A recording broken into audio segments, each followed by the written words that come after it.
Ալելույա Հիսուսին։ Հիսուս խաչի վրա խոսեց 7 անգամ ու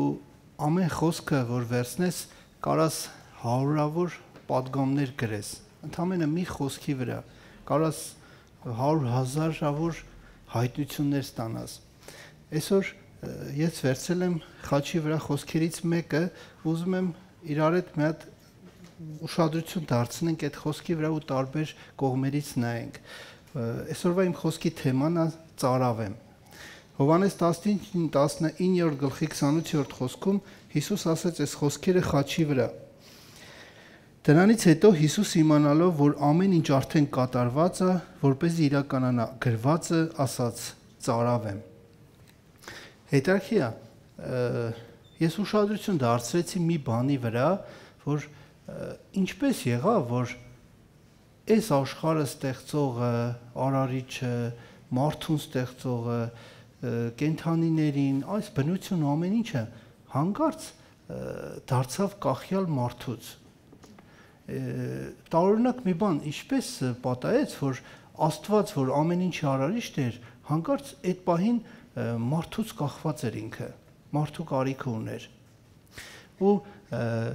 իմ մոտ մի քանի կետեր եմ գրել տարբեր կողմերից։ Եկեք իրար հետ մի հատ նայենք։ Օրինակ առաջինը, որպես ուղիղ իմաստով, եթե վերցնենք Հիսուս ջուր էր ուզում, ծարավ էր, ես հասկանում եմ էդի այն կողմից, որ այսինքն Հիսուսը կենդանի այնպես էր ապրում ցավերը մարդկային,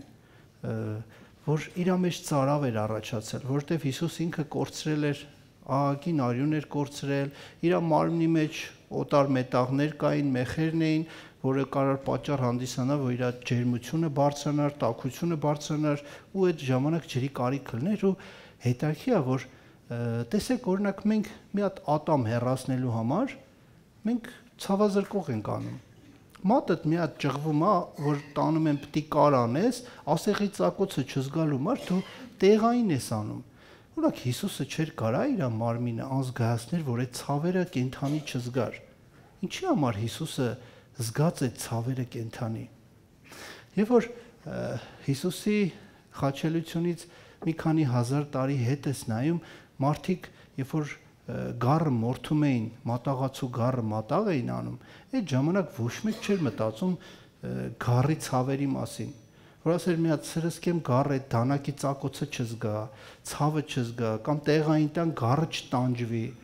Այդ ժամանակ բոլորը մտածում էին շուտ մորթելու մասին, որ իրենց մեղքերից ազատվեն։ Ամեն մեկը մտածում է իր մասին։ Գառի ցավերի մասին ոչ մեկ չէր մտածում։ Ու Հիսուս արեց այն, ինչ որ դրանից առաջ 3-4 հազար տարի արվել էր։ Ինքը կենդանի ապրեց այդ ցավերը, որ այսօր մենք ցավ չունենանք հոգևորապես։ Ու հենց ամբողջ իմաստը Քրիստոսի, երբ որ ասում էր ծարավ եմ, ցույց էր տալի, որ իրական ֆիզիկապես ինքը ապրում էր մարդկային ցավը, որտեղ շատ մարդիկ կա, որ ասում են, եթե Աստված էր, կարող էր ցավերը չզգար, բայց այս խոսքը ցույց է տալի, որ Հիսուս կենդանի ապրում էր ցավը։ Երկրորդ, երբ որ Հիսուս ասում էր ծարավ եմ,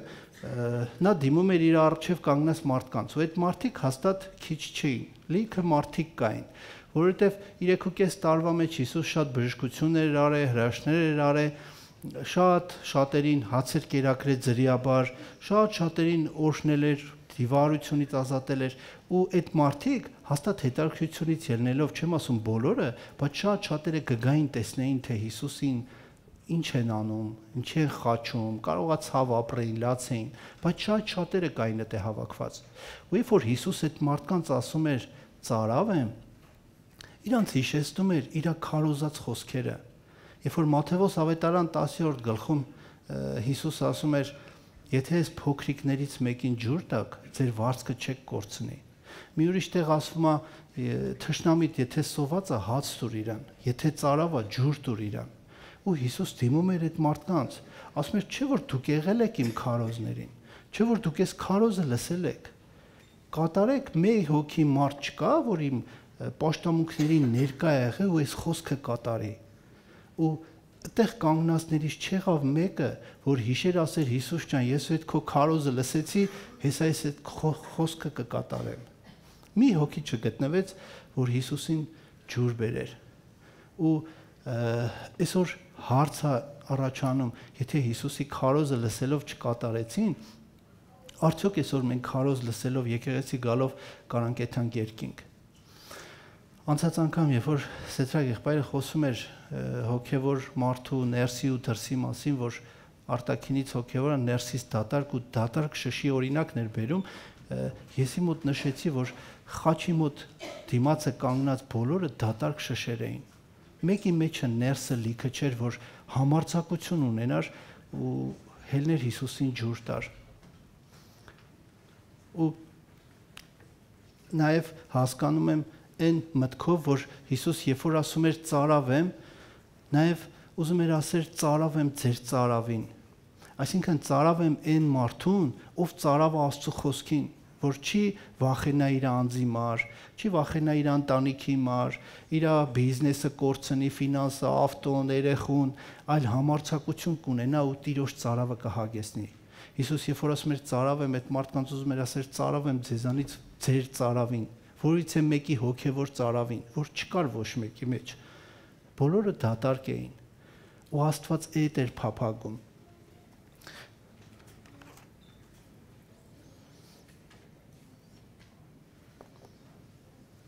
Սաղմոս 63-րդ գլխի առաջին խոսքը տեսեք ինչ է ասում։ Ով Աստված, դու ես իմ Աստվածը, քեզ եմ փնտրում առավոտից, հոգիս ծարավ է քեզ, մարմինս քեզ է ցանկանում, այս ցամաք ու ծարավ երկրում, որտեղ ջուր չկա։ Հետաքրքիր է, ասում է իմ մարմինս քեզ է փափագում այն վայրում, որտեղ չորա, ցամաք ու ջուր չկա։ Անապատում մարդը բացի ջրից ուրիշ բանի մասին չի մտածում։ Անգամ իր երեխու կարոտի մասին էլ չի մտածում, հարազատի կամ չգիտեմ ֆինանսի, այդ պահին դու մենակ ջուր ես փափագում։ Բայց այդտեղ Աստծո խոսքը ասում է, այդ չոր վիճակում իմ հոգին, իմ սիրտ, իմ մարմինը քեզ է փափագում։ Աստված հենց այսպիսի ծարավի մասին էր խոսում, որ լինի մեկը, ով այս աշխարհիկ ամեն կարիքից, թե նյութական, թե ընտանեկան, թե ֆիզիկական, ամեն կարիքից առավել դու Տիրոջը փնտրես, այդ ծարավ ունենաս, որ ես ոչ մարդկային հաճույքը, կարիքը, խնդրեմը, ոչ մի բանը քեզ չխանգարի, դու համարձակությամբ կարողանաս Տիրոջ ծարավը հագեցնես։ Ճիշտ ասած, անցած անգամ, որ Սեդրակ եղբայրը խոսում էր, ես ահագին բան այդ մարդու դրսի ու ներսի մասին իմ այսօրվա խոսքի մեջ գրել էի, բայց դե որ ինքը խոսած սա քարոզը սկիզբով կարելի ասել, բայց որոշակի բաներ ուզում եմ օրինակներ բերեմ։ Օրինակ, երբ որ հոգևոր մարդը վերածվում է չգիտեմ, արտաքին հոգևորի, չէ, երբ որ դու ուղղակի դու ցուցադրաբար ես հոգևոր, ցույց ես տալի ու այդ ամեն ինչը լինում է ոչ թե ուղղակի դու որոշում ես դառնաս ցուցադրական հոգևոր, այլ ժամանակի ընթացքում դառնում է սովորություն քո համար արտաքին հոգևոր լինելը։ Ոչ թե դու ես նստում մտածում, ասում ես վաղվանից ես դառնալու եմ, չգիտեմ, թատրոն խաղամ եկեղեցում, չէ, ժամանակի ընթացքում Աստծո խոսքը ծռելով դու դառնում ես այդպեսին։ Ու խաչի դիմաց կանգնած այդ բոլոր մարդիկ, ովքեր չկատարեցին Հիսուսի խոսքը, բոլորը արտաքին հոգևորներ էին։ Ես հիշում եմ մի անգամ աշխատանքի տեղը գնացի, տեսա այդ աշխատողը համարյա լացում, ասի ինչ ա եղել, ասում ախպեր, մեկը մի հատ ծալած 20,000-անոց բերես տվեց, 16,000 դրամս դաչին տվի, այդ օրվա մեջ բացի տեսա այն մի կողմը 20,000 էր, այն մի կողմը լրիվ սպիտակ թուղթ։ Մի օրվա աշխատավարձը խեղճի գնացել էր դրա վրա։ Ու այսօր շատ հոգևորներ հենց այդպիսին հոգևոր ենք մենք դառնում, վերածվում ենք այդպիսին, որ դու միակողմանի հոգևոր ես դառնում։ Մի հատ պատմություն կա, որ շատ հարուստ հրյա, երբ որ մահանում է, հրյաների մեջ էլ սովորություն կար, որ երբ որ մեկը մահանում էր, պետքա բերեին իր դիակի վրա փող դնեին։ Մեր մոտ հարսնիքներին են շաբաշանում, հրյաների մոտ մեռելին են շաբաշանում։ Ասում եմ, երբ որ բերում են բարեկամները սաղ, տես փողեր են դնում, դե ինչքան ով շատ փող տա են իր պատիվն է, համարյա մի $100,000 չափով փող հավաքվում, բարեկամներից մեկը գալիս է այդ սաղ փողերը հավաքում է, դնում է ջեբից հանում է մի հատ բանկի չեկ, գրում է $5 միլիոն ու ճտեսնում է մեռելի դոշին։ Սաղ նայում են ասում են, օր էս ինչ օրեց, էս ինչ զոհաբերություն, սաղ սենց ծափեն տալի ասում են ապրի, բայց իրականում թալան է սաղին։ Արտաքնապես նայում ես թե մեծ զոհաբերություն արեց, բայց իրականում բան չարեց։ Սաղի փողերը դրես ջեբը, չեքն էլ խո այդ մեռելը չի թալու բանկից անի օգտագործի, էլ իրան է մնացել։ Ու այսօր իրականում հոգևոր դաշտը երբեմն մենք էլ այն ինչ որ պատկանում է Աստծուն, դու գողանում ես, դու ցույց ես տալի թե իրականում հոգևոր ես, բայց դու իրականում ցուցադրական, չգիտեմ, արտաքին հոգևոր ես դառնում։ Այսինքն դու ապրում ես քո փառքի համար, ոչ թե Աստծո փառքի համար։ Այն փառքը, որ դու պետքա տաս Աստծուն, դու գողանում քեզ ես վերագրում։ Դու լավ ես զգում քեզի, չգիտեմ, հոգևոր կյանքում լավ հաջողություններից, մի երկու հատ քեզի գովում են ու այդ ամեն ինչը վերածելով քեզ, դու դառնում ես ցույց տվող հոգևոր։ Կողքից հա քեզ նայում ասում են ինչ լավ հոգևոր է, բայց իրականում ներսդ իրականում դատարկ է։ Եվ Հիսուս երբ որ խաչի վրա ասում էր ծարավ եմ, նաև վերաբերում էր այն ծարավի, որ երբ որ ամբողջ մարդկության մեղքերը Հիսուսի վրա կլեին ու Հիսուս սաղ մարդկության մեղքերը իր վրա վերցնելով, Աստված իրան թողելու էր, որտեվ խաչի վրա երբ որ մեղքերը իր վրա լինեին, Աստված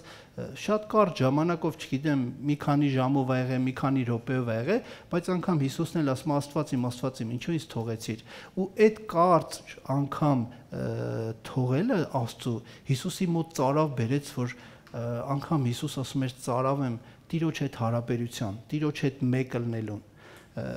Աստված այսօր մեզանից ուզում է այդպիսի ծարավ, որ դու ծարավ լնես Տիրոջը, անգամ մի քանի ժամով չհարաբերվես, քո մեջ ծարավ գա Տիրոջ հանդեպ, որ դու կարոտես Տիրոջը, որ ուղղակի քո մոտ սովորություն չդառնա։ Սաղմոս 42-րդ գլխի առաջի խոսքում տեսեք ինչ է ասում. Ինչպես եղջերուն փափագում է ջրի առուներին, այնպես էլ իմ անձը փափագում է քեզ, ով Աստված։ Իմ անձը ծարավ է Աստծուն, կենդանի Աստծուն, երբ պիտի գամ եւ երևամ նրա առջև։ Ես կենթանական աշխարհից մի հատ վիդեոյի տեսա, որ ճիշտ ասած մանեկա չկարեցա գտնեի, երբ որ մի անգամ տեսա Աֆրիկայում, երբ որ շատ չոր էր, մի քանի ամիսներ անձրև չէր եկել, սաղ լճակները չորացել էին ու մի հատ տեղ մի հատ փուճուր սենց լճակ էր մնացել ու սաղ տեղերից կենդանիները գալիս էին նտե ջուր խմելու։ Մի քանի եղնիկ գալիս էին խմելու, ասում ջուրը ջրի միջից երբ որ նայում էր, կոկորդիլոսը հելում մի հատ եղնիկի բռնում էր, այդ պահին մնացածը հետ էին քաշվում, նորից գալիս էին խմում էին։ Ասիկ տենում էին ընկերոջը խեղդեց, կերավ, տարավ, բայց նորից շարունակում էին գալ։ Գոմեշները գալիս էին ջուր էին խմում, գիշատիչ կենդանիները գալի սպանում էին մեկին, մյուսները հետ էին փախնում, հետո նորից ֆռում գալի էլի խմում էին։ Այսինքն իրանց անձից ոնց որ այս խոսքում ասում ոնց որ եղնիկն է, եղջերունն է իր անձից ավել փափագում, այսինքն այդ պահին դու չես մտածում քո անձի մասին, քո մեջ ծարավը այնքան շատ է, որ դու մտածում ես մենակ ջուրը հագեցնելու համար, մտածում ես Տիրոջ կամքը կատարելու համար, դու այդ պահին չես մտածում ոչ քո ընտանիքի, ոչ քո երեխեքի պաշտոնի, տանունդ կընկնի, բիզնեսդ կավիրվի, այդ պահին մտածում ես մենակ Աստծո խոսքը կատարելու մասին։ Ու Հիսուս երբ որ ասում էր ծարավ եմ, ուզում էր ասել ծարավ եմ այսպիսի մեկին, ով համարձակություն կունենա այդ ամենը անելու։ Օրինակ ծարավի տեսեք մի քանի աշճաններ կա, օրինակ հիմա եթե ես ջուրը վերցնում, սենց խմում դնում եմ, ես ոչ թե ծարավ եմ դրա համար եմ խմում, այլ իմ մոտ սովորությունն է դառը։ Ասենք տես նստած նայում ես, որ քարոզիչը մի քանի անգամ խմում է, դու էլ ես վերցնում անում, բայց նես չի որ ծարավ ես։ Հոգևոր կյանքները շատ ժամանակ շատերի համար դառնում է սովորություն, թե եկեղեցի գալը, տասնյակ եթալը, այդ ամեն ինչը ոչ թե դու անում ես ծարավից ելնելով, այլ գիտես, որ Կիրակյա պետք է ելնես գաս պաշտամունքի, բայց Հիսուս ուզում է, որ դու այդ ծարավով գաս, Աստծո խոսքի ծարավով։ Օրինակ ծարավի տեսակ կա, երբ որ դու ծարավ ես, բայց ամեն ջուր չես խմի։ պուլպուլակից ջուր չես խմի, արտիզանի ջուր չես խմի, կդիմանաս կասես կեթամ, չգիտեմ, Առնովի ջուր կխմեմ կամ Թալինի ջուր կխմեմ։ Հոգևոր կյանքում էլ կան մարդիկ, որ ամեն քարոզ չեն լսի, ամեն մարդու խոսքը չի լսում, ամեն իր ուզած ժամանակն է մենակ ինքը տրամադրում գիրք կարդալու, ամեն ժամանակ Տիրոջը չի տալի, երբ իրան հարմար է այդ ժամանակ։ Այսինքն քո մեջ այդ ծարավը չկա Տիրոջ, որ դու սենց փափագես, բայց կա նաև մահացու ծարավի պես ծարավ, որ այդ պահին քեզ չի հետաքրում պուլպուլակի ջուրա, չգիտեմ, արտիզանի ջուրա, որ հետը քարեր է գալի, կամ չգիտեմ, գետնին ծովի ջուրա, դու այն ձևի ծարավ ես, որ ուղղակի ջուրը լի կխմես։ Ես հիշում եմ բանակում, երբ որ պոստերում մեր ջրի ավտոյի վրա կրակել էին ու 10 օրից ավել պոստեր ջուր չեկավ, մենք խմելու ջուրը խմինք, լվացվելու ջուրը խմինք գնաց, էլ արդեն այն ձևի ծարավ էինք, ավտոյի ռադիատորի ջուրը բացինք, խմենք, էլ տարբերակ չունենք, ու այդ ժամանակ չես մտածում, որ մաքուր ջուրը լինի, նոր, չէ քո ծարավը այն ձև է, որ դու ուղղակի ջուր ես ուզում, կեղտոտ էլ լինի կխմես։ Ու Քրիստոս, երբ որ ասում էր ծարավ եմ, այսպիսի ծարավ էր ուզում, որ մարդկանց համար այդտեղ խաչին գալ կանգնել նայելը ոչ թե սովորությունը լինի, այլ ծարավով գաս, երբ որ դու քարոզը լսել ես, ծարավով կատարես այդ քարոզը, չլնես ուղակի լսող, լինես ապրող։ Օրինակ Բ Թագավորաց 23-րդ գլխում պատմում է Դավիթ թագավորի մասին, որ երբ որ պատերազմի դաշտում ինքն էլ բանակի հետ պատերազմի դաշտում ալնում, երբ որ ծարավում է, ասում է ով իմ համար ջուր կբերի, ու 3 հատ զորավոր մարդ հելում են թշնամու բանակը ճեղքում էթում Դավթի համար ջուր են բերում, տալիս են խմում է։ Ու ճիշտ է, Դավիթը ջուրը չի խմում, թափում է, բայց ուզում եմ ուրիշ բանի վրա ուշադրություն դարձնենք, օրինակ տեսեք Դավթի համար մարդիկ եղան, որ իրանց կյանքը վտանգի տվեցին, գնացին ջուրը բերին, բայց Հիսուսի համար չեղավ մի հոգի, օրինակ ինչի համար, խի, տեսեք Հիսուսին մարդիկ նայում էին որպես փայտագործի որդի, իրանք չէին նայում որպես Աստված որ եկե մարդացել է, նայում էին որ Հյուսնի որդի է, բայց Դավիթին նայում էին որպես թագավոր, այսինքն Դավիթից շահ ունեին, երբ որ Դավթին բերեին, Դավիթը կարար իրանց լավ պաշտոն տար, կարար աշխատավարձը բարձրներ, կարար իրանց լավ հողեր նվեր տար, դրա համար էլ պատրաստ եղան իրանց անձը դնել վտանգի տակ, բայց Հիսուսի համար չեղավ, այսինքն Դավիթը իրանց համար կարևոր մեկն էր։ Օրինակ այսօր մեր կյանքում կան կարևոր մարդիկ, ում համար դու միշտ ժամանակ ունես, միշտ պատրաստ ես, օրվա յուրաքանչյուր գիշեր 3-ին զանգի, ցերեկը պատրաստ ես տասնյակդ էլ թողես, չեթաս, ես առաջին ինձի եմ ասում, ես հիմա որ sense խոսում եմ, 11 ժողովուրդ կաս, ես ինչ ա խոսում, ես այս քարոզը որ գրել եմ, առաջինը ինձի նա է, նոր գրել եմ, ոչ մեկին նկատի չունեմ։ Այսօր մեր կյանքում կարող է կարևոր մարդիկ լինեն, որ դու միշտ պատրաստ ես իր զանգին պատասխանես, քո պաշտամունքը մի կողմ դնես, քո գործը մի կողմ դնես, քո ընտանիքը, ամեն ինչը, իր այդ մարդիկ քո կյանքում կարևոր մարդիկ են։ Ու տեսեք, խաչի մոտ կանգնածներն էլ իրանց կյանքում ունեին կարևոր մարդիկ, ում համար իրանք պատրաստ էին, որ այդ պահին էթային ջուր բերեին, եթե ինքը խաչված լիներ, բայց Հիսուսի համար չարեցին, որտեվ Հիսուսը իրանց համար կարևոր մեկը չէր։ Այդ 3 զորավորների համար Դավիթը կարևոր մեկն էր, որ իրանք պատրաստ եղան, բայց Հիսուսի համար չեղան, որովհետև կարևոր չէր Հիսուսը իրանց համար։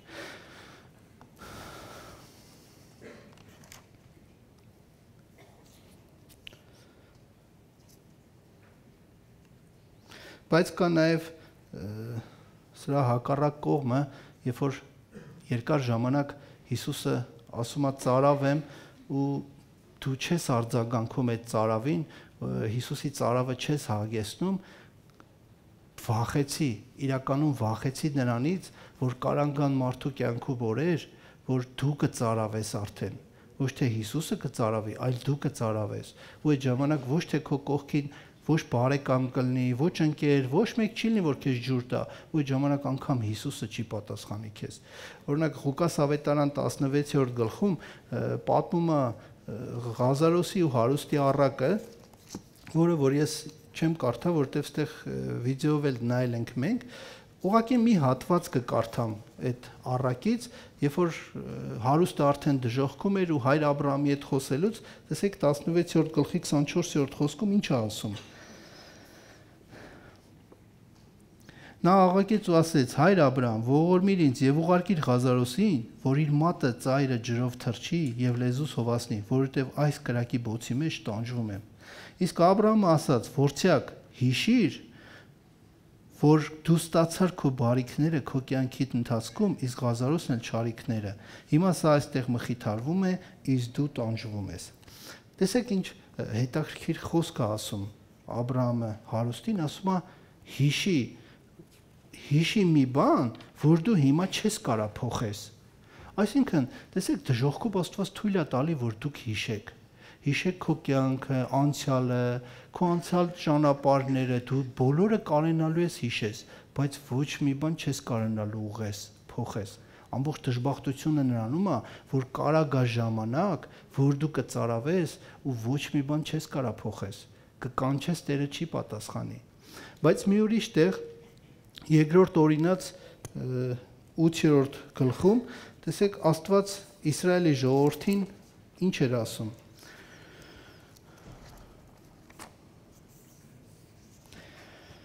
Հիշիր այն ամբողջ ճանապարհը, որով քո Տեր Աստվածը 40 տարի մանած ես քեզ անապատում, որպեսզի քեզ խոնարհեցնի քեզ փորձելու համար եւ իմանալու թե ինչ կա քո սրտում եւ թե կպահես արդյոք նրա պատվիրանները, թե ոչ։ Աստված տարել էր անապատ Իսրայելին, որպեսզի տենար, ասում է, ինչ կա քո սրտում, քո սրտի միջինը իմանալու համար, որ տենար դու պատվիրանը կպահես թե չէ։ Հետարքի Աստված տարել էր անապատ, կարծես են ստի բանի նման, որ ստուգ էր տենար իրականում ինչ կա քո սրտի մեջ։ Դու իրան սիրում ես, պատվում ես, քո ներսը լիքն է թե դատարկ է։ Ու Աստված ասում էր հիշի քո անցած ճանապարհը։ Հիշի ու ի տարբերություն հարուստի, տեսեք Իսրայելի ժողովուրդը տարբերակ ուներ, ինքը կարար հիշեր ու փոխվեր, բայց իրականում տեսնում ենք պատմությունը, թե ինչ է կատարվում։ Իսրայելը հիշում է, փոխվում է թե չէ։ Այսօր մենք էլ կարանք հիմա վերցնես դու նայես քո անցյալը, նայես 24 թիվը, նայես 23 թիվը, 25 թիվը, տենաս տարբերություն կա քո կյանքում։ Դու փոխվել ես, թե ավելի վատին ես գնացել։ Անցյալ ամիս է իր ավելի շատ Տիրոջը փնտրում, թե այս ամիս։ Ու Աստված քեզ տալիս է այդ հնարավորությունը, որ դու հիշես քո անցած ճանապարհը, անապատը ու դարձի գաս։ Ինչպես որ Հայտնության 2-րդ գլխում Եփեսոսի եկեղեցուն ասում է, եկեք լավ կարդամ 2-րդ գլուխ 4-ից 5 խոսքը։ Տեսեք ինչ է ասում։ Բայց քո դեմ բան ունեմ, որովհետև թողեցիր քո նախկին սերը։ Արդ հիշիր, որտեղից ընկար, զղջա եւ նախքին գործերն արա, ապա թե ոչ կգամ քեզ մոտ եւ քո ճրակակալն իր տեղից կշարժեմ, եթե չապաշխարես։ Աստված հնարավորություն է տալի քեզ դարձի գալու։ Տեսեք Եգիպտոսից, երբ որ Քանանի Իսրայելի ժողովուրդը երբ որ դուրս եկավ, ասում է 11 օրվա ճանապարհ էր, բայց 40 տարի քայլեց։ Եթե մարդիկ լինեին, որ ասեին ես 10 օրվա ճանապարհ է, 40 տարին չեն քայլում կամ ես 5 տարին չեն քայլում, հելներ իր ընտանիքը վերցեր, ասեր ես իմ ընտանիքով եթում եմ Քանան։ Ու կարային էթային, ես չեմ ասում դες բան ա եղել, բայց հələ մտածենք, եթե վերցեր իր ընտանիքը, ասեր ես եկեղեցուց եթում եմ, ես էլ իմ ընտանիքով կարամ Տիրոջը պաշտեմ, ես իմ խելքով ավելի լավ եմ հասկանում, հելներ ու էթար մտներ Քանանի երկիր։ Էթար կարար տնավորվեր, տուն սարքեր, այգիներ ունենար, որտեվ կաթումեղ էր բխող երկիր էր, ով էլ էթար հաջողվելու էր։ Ու 40 տարիվա մեջ ահագին ունեցվածք էր ունենալու։ Բայց 40 տարի հետո, երբ որ Իսրայելը մտներ Քանանի երկիր, նաև մտնելու էր իր տուն ու քանդելու էր իր ամբողջ ունեցածը։ Դրա համար այսօր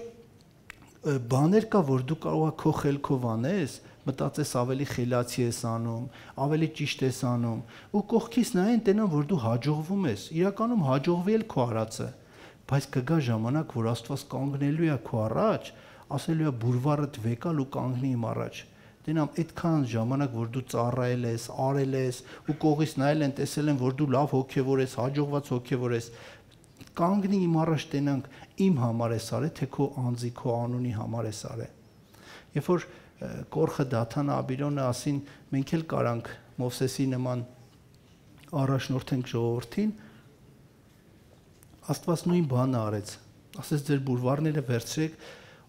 ձեր ընտանիքները, ով ձեր կողքին կանգնած է, թող առանձին միտեղ կանգնեք։ Երբ որ ժողովուրդը հավաքվավ սաղովի միտեղ կանգնան, երկիրը բացվավ, կենդանի իջան դժոխք, որովհետև Աստված չէր առաջնորդում իրանց, այլ իրանց անձն էր առաջնորդում։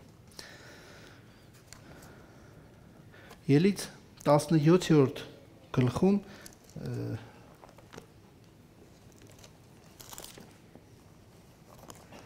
երբ որ ժողովուրդը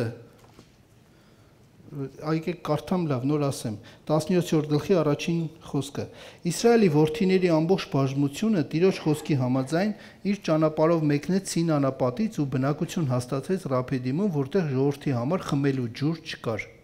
Ժողովուրդը վիճեց Մովսեսի հետ ասելով. «Մեզ ջուր տվեք, որ խմենք»։ Մովսեսն ասեց նրանց. «Ինչ եք ինձ հետ վիճում, ինչու եք փորձում Տիրոջը»։ Ժողովուրդն այնտեղից ջրի ծարավից տրտնջաց Մովսեսի դեմ եւ ասեց. «Ինչու մեզ հանեցիր Եգիպտոսից, որ ծարավից մերձցնես մեզ, մեր որդիներին ու հոտերին»։ Հետաքրքիր է, ժողովուրդը, Իսրայելի ժողովուրդը վիճում էր ջրի համար։ Հիսուսը, երբ որ խաչվում էր մարդկանց համար, իր մեղքերի համար չէր խաչվում։ Բայց չեք տենա միտեղ, որ վիճեց ինքը։ Երբ որ ինքը ասում էր ծարավ եմ, ոչ թե վիճվում էր, կռվում էր, մունատ էր գալի, որ թեկուզ դրա իրավունք ուներ, որտեվ իր համար չէր անում, այդ մարդկանց համար էր անում, ումից որ ջուր էր ասում, ում որ ասում էր ծարավ եմ։ Բայց Իսրայելի ժողովուրդը մի հատ իրավունք չուներ, բայց վիճում էր, կռիվ էր անում, ասում էր մեզի ջուր տուր։ Տեսեք տարբերությունը Հիսուսի ու Իսրայելի։ Սա օրինակ է մեզ ցույց է տալի, որ ամեն ինչ չի, որ ինչի իրավունքը դու ունես, դու պետքա պահանջես։ Եթե դու իրավունքներ ունես ինչ-որ տեղ, իրավունքներ ունես, չգիտեմ, եթե ինչ-որ մի ծառայության վրա ունես ենթականներ, իրավունք ունես իրանց վրա, այդ չի նշանակում, որ ամբողջ իրավունքով միշտ պետքա պահանջես։ Միշտ չի, որ քո իրավունքը պետքա իրագործես, որտեղ տեսնում ենք Հիսուսն էլ շատ տեղերում իր իրավունքը չիրագործեց։ Անկամ նույնիսկ կնոջը, որ կարար ինքը առաջի քարը շպրտեր, ինքը չարեց։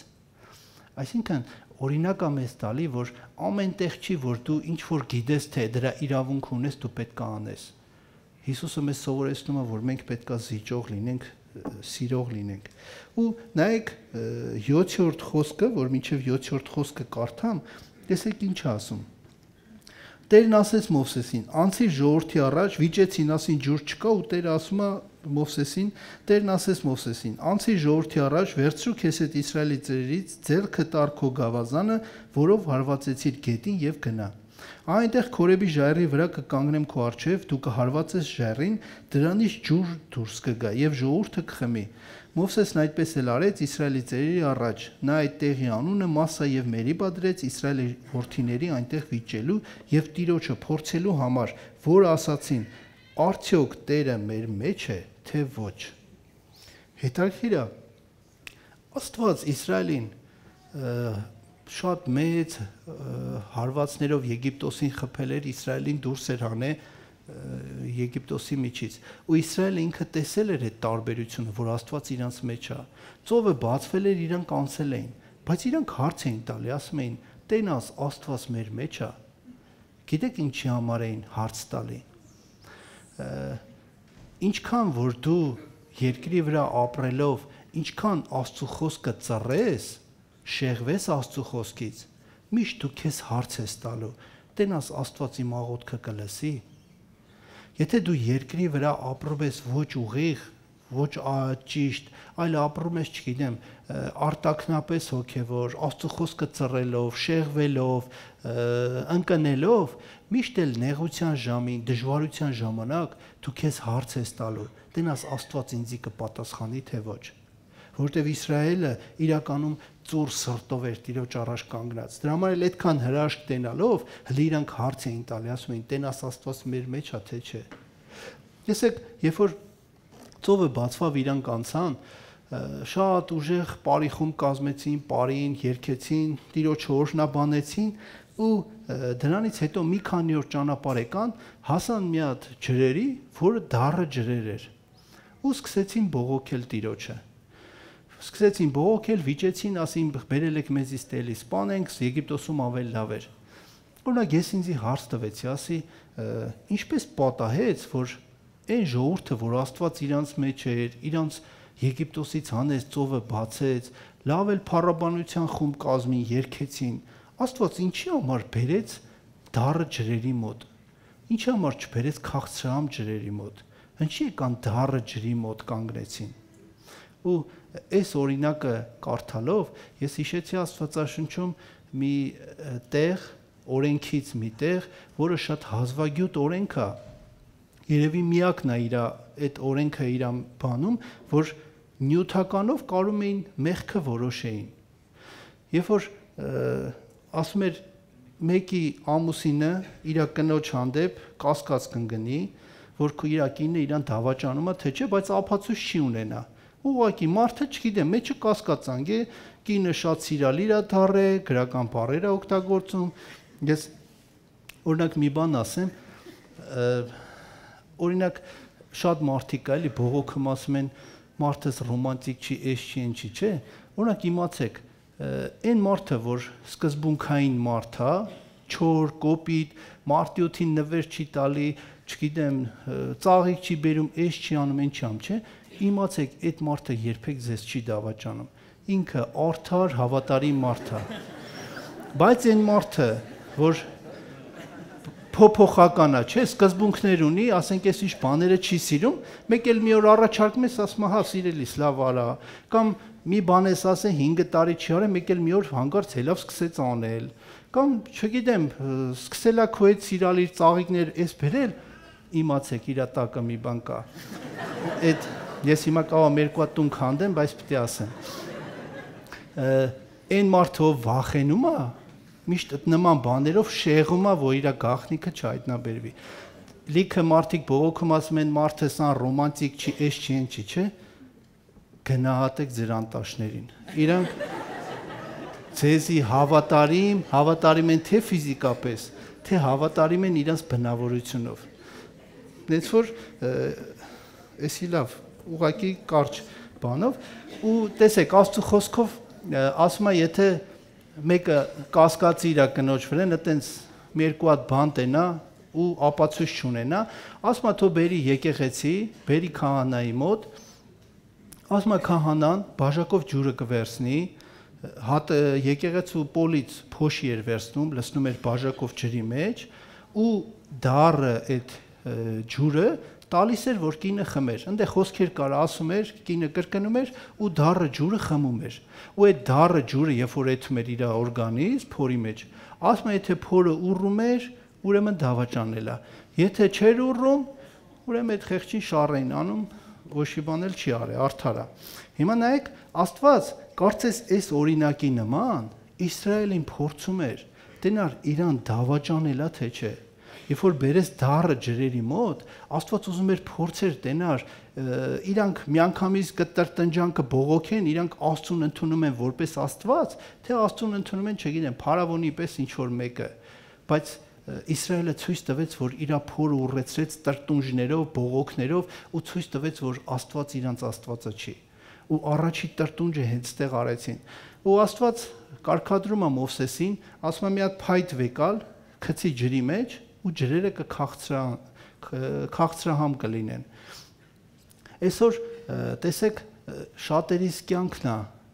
դառնացած։ Այսօր շատերի կյանքը լիքն է նեղությունով, դժվարություն, հիվանդությունով ու կարծես որ նայում ես քո կյանքին ասում ես դառնացած կյանք ունեմ։ Իմացեք, այս օրինակի նման դուք Քրիստոսի փայտի կարիք ունեք։ Քրիստոսի խաչի կարիք ունես, որ մտնի քո կյանք ու քո կյանքը քաղցրացնի։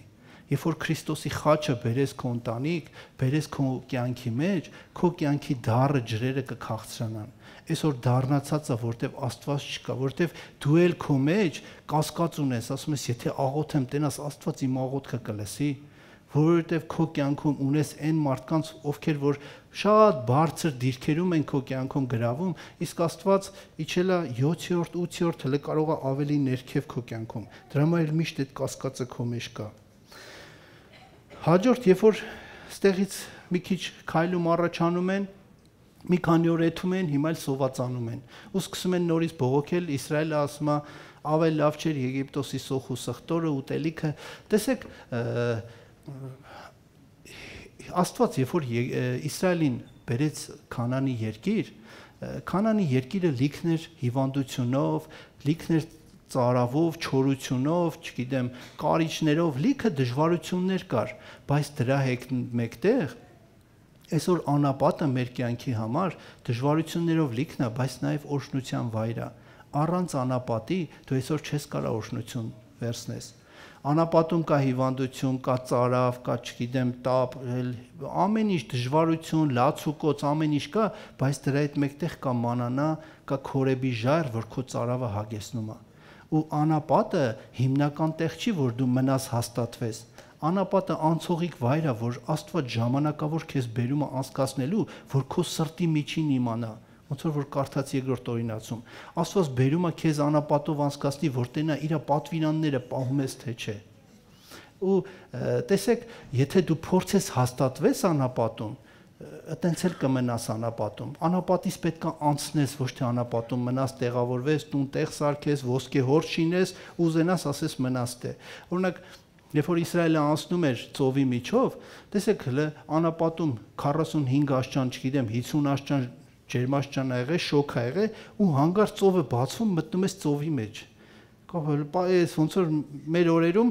40 աշճան շոքից մտնում ես մի հատ խանութ, որ կոնդիցիոները միացրած է։ Հով չէ, դաժե ասենք մի հատ ծամոն պետք է առնես, բայց մի 2 ժամ մնում ես, ասում ես մի հատ հովնամ ուժ հավաքեմ նոր եթամ։ Պատկերացրեք, հələ մտել էր կոնդիցիոներով ծովի մեջ Իսրայելը։ Այդ շոքից հետո ծովի հատակին քայլելով հովեր, ժիվոյ ակվարիումը կար,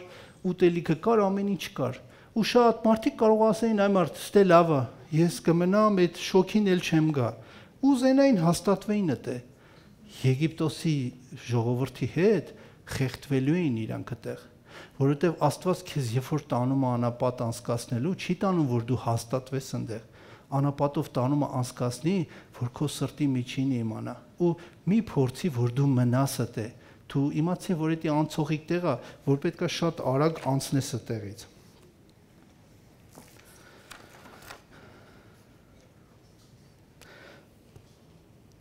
Օրինակ, տեսեք,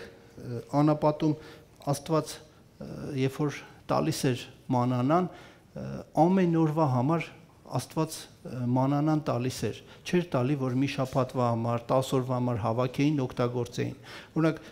Եգիպտոսում իրանք այդ բանը անում էին։ Ուտելիքը կարող է 3 օրվա համար հավաքեին, որտեվ իրանք էին իրանց գլխի տերը, բայց անապատում Աստված ասում էր դու պետքա վստահես ինձ։ Ամեն օրվա համար հավաքես, ամեն օրվա համար ուտես։ Մի շաբաթվա առևտուր չանես հանգարց, որովհետև այդ ժամանակ դու հույսդ դնում ես քո վրա, բայց Տերը ասում էր անապատում պետք է վստահես ինձ։ Պետք է չհավաքես, վաղվա օրվա մասին պետքա չմտածես։ Նույն ձևի այսօր Աստված մեզանից է վստահություն ուզում, որ դու վստահես Տիրոջը, որ այսօր Աստծո խոսքը չծռես, որ կարենաս մտածես, այս բանը անեմ, չգիտեմ, որ այս ինչի տակից դուրս գամ, բա վաղը ինչ կլինի, այս կլինի, դու պետք է վստահես Տիրոջը։ Երբ որ այդպիսի կյանքով ապրես, քո խիղճն էլ քեզ չի տանջի։ Դու էլ հավատ կունենաս Տիրոջ հանդեպ ու կվստահես, կիմանաս, որ այսօր եթե աղոթես, Աստված քեզ պատասխանելու է։ Քո մեջ կասկած երբեք չի լինի։ Կորինթացիներ 10-րդ գլխի 2-րդ խոսքում տեսեք ինչ է ասում։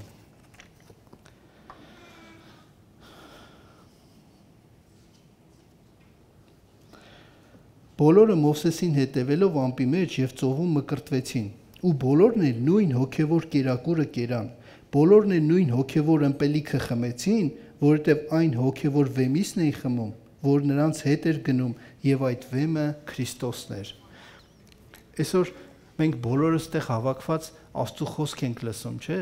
որովհետև մեր նպատակը Աստված է։ Այսօր քո նպատակը քո ամբողջ կյանքի համար, եւ եկեղեցու մեջ, եւ եկեղեցուց դուրս Դու այսպես պետք է ապրես, քո ծարավը փափագը մենակ այդ վեմը պետք է լինի, ուրիշ բան պետք է չլինի, քո ծարավը ամբողջությամբ հագեցնելու համար դու մենակ ժայռին պետք է Քրիստոս ժայռին պետք է հույսը դնես, ոնց որ Կորինթացիների մեջ ասում է բոլորը քայլում էին վեմի կողքով, չէ, նույն ձևի այսօր թե քո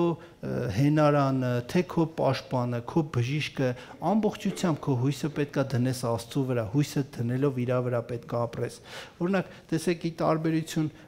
Իսրայելի ժողովրդի, որ ապրում էր մենակ նեղության, դժվարության ժամանակ էր Աստծուն հիշում, իսկ մնացած ժամանակները ինչի մասին ասես մտածում էր, բայց հետաքրքիր է Հիսուս Քրիստոս խաչի վրա, երբ որ անգամ այդ ցավերը, այդ ամեն ինչը կենթանի զգում էր, վերջի րոպեներին էլի մտածում էր Աստծո խոսքը կատարելու մասին։ Ես կարդացի, եկեք նորից կարդամ Հովհաննես ավետարան 19-րդ գլուխը։